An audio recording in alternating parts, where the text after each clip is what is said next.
নমস্কার, রিয়ার রান্নাঘরে আপনাদের আরও একবার স্বাগত জানাই। কি সুন্দর দেখতে হয়েছে না পাটিসাপটাটা। তো চলুন রেসিপিটা দেখা যাক। প্রথমে একটি বিটকে ভালোভাবে ছাড়িয়ে গ্রেট করে তার জুসটা আমি বের করে রেখে দিয়েছি। এদিকে পাটিসাপটার ভিতরের পুরের জন্য আমি লাল আলু কেটে এটিকে সিদ্ধ বসিয়ে দিয়েছি। সেদ্ধ হতে হতে পাটিসাপটার যে ব্যাটারটা সেটা বানিয়ে নেব। 2 কাপ ময়দা দিয়েছি, 1 কাপ সুজি, 1 কাপের একটু বেশি চালের গুঁড়ো, বেশ খানিকটা চিনি।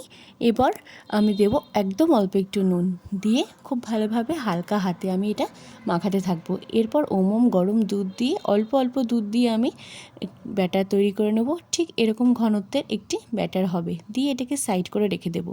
এবার কড়াইয়ে অল্প ঘি দিয়ে এবার আমি যে আলুটা সেদ্ধ করে রেখেছিলাম সেটা দিয়ে দেব। দিয়ে আমি ভালো করে ম্যাশ করে নেব। এই সময় কিন্তু অবশ্যই গ্যাসের ফ্লেমটা লো রাখতে হবে।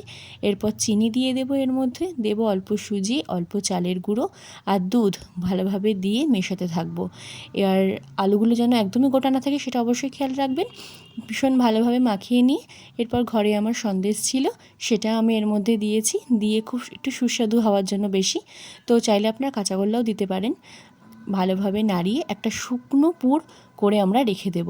এরপর যে ব্যাটারটা আমি রেখেছিলাম করে সেটির মধ্যে বিটের রসটা দিয়ে ভালোভাবে মাখিয়ে নেব যাতে সব রসটা মিশে যায়।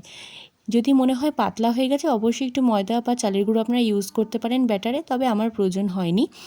এবার আমি এটা খুব ভালোভাবে মাখিয়ে নেব। দেখুন দেখতে কত সুন্দর হয়েছে। এবার একটি প্যানের মধ্যে আমি প্যানটাকে গরম করে তার মধ্যে অল্প সর্ষের তেল দিয়ে অল্প অল্প করে ব্যাটার দেব, দিয়ে পাটিসাপটার পুর দেব, দিয়ে সুন্দরভাবে রোল করে ভাজতে থাকবো। তাহলে কিন্তু রেডি হয়ে যাবে বিটের পাটিসাপটা। এই ভালোবাসার দিনে এই পদটি কিন্তু আপনি আপনার ভালোবাসার মানুষকে করে খাওয়াতেই পারেন। সেও খুশি হবে আর আপনারও ভালো লাগবে। ভিডিওটি ভালো লাগলে অবশ্যই লাইক, কমেন্ট, শেয়ার, সাবস্ক্রাইব করতে ভুলবেন না।